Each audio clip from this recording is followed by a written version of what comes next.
जो मकसद है यहाँ पे उसके दो पहलू हैं।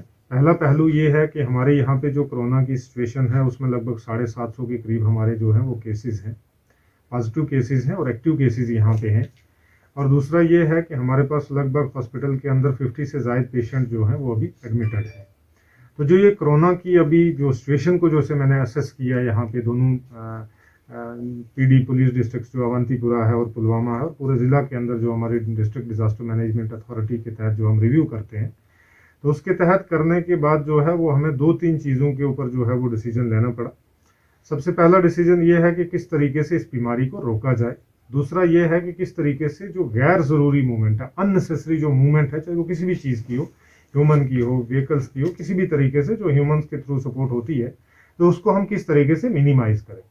तो इसी के चलते हुए हमने जो है वो डिस्ट्रिक्ट पे जो है वो ये फैसला लिया हमने, जिसमें जो है वो हम आज शाम 7 बजे से लेकर मंडे सुबह 7 बजे तक जो है वो कंप्लीट कोरोना कर्फ्यू जो है वो रहेगा।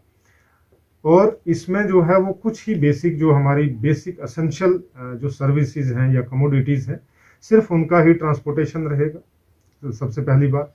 दूसरा ये है कि उनकी मूवमेंट रहेगी। जैसे मैं बताता चलूँ आपको, जैसे हेल्थ वर्कर्स हैं, हमारे डॉक्टर्स हैं जितने, या दूसरे हेल्थ वर्कर्स हैं, प्लस पीएचई वाले हैं, प्लस पीडीडी वाले हैं, या फूड वाले हैं, सीएपीडी वाले हैं, या म्यूनसिपैलिटी वाले हैं, जितने भी हमारे पास, तो इनको जो है वो चलने की, काम करने की इजाज़त होगी। बाकी कोई भी department as and when required होगा तो उसके बाद जो है उसकी सर्विसेज जो है वो पब्लिक तक दस्तयाब की जाएंगी और करवाई भी जाएंगी।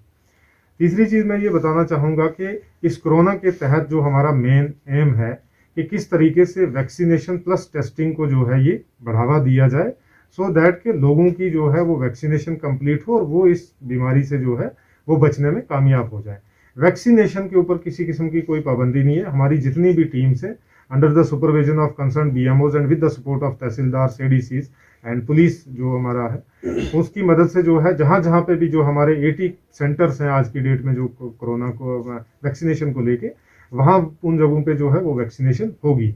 और सेम उसी तरीके से जिस जिस एरियाज में कंटेनमेंट जोन हमने जो बनाए हुए हैं, जहाँ पे नंबर ऑफ केसेस ज़्यादा हुए हैं या जहाँ पे सिम्टोमेटिक केसेस जो है वो ज़्यादा आ रहे हैं, वहाँ पे हम जो है वो अग्रेसिव लेवल की टेस्टिंग भी करेंगे। मेडिकल डिपार्टमेंट को जो है वो पूरी सपोर्ट दी जाएगी। उसके साथ साथ जो अभी जो कोरोना कर्फ्यू जो लगाने का जो मेन मकसद है वो ये है कि मेरी आपके ज़रिए तमाम से ये अपील है कि इसका मेन जो हमारा मकसद है वो ये है कि किस तरीके से कोरोना के फैलाव को जो है वो रोका जाए। और रोकने के लिए सबसे इम्पॉर्टेंट ज़रूरी चीज़ जो है कि मूवमेंट को कैसे रोका जाए, जो गैर ज़रूरी तरीके से हम करते हैं।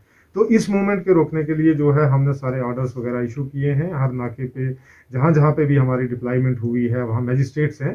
तो आपके ज़रिए मेरी पब्लिक से 2 अपील हैं।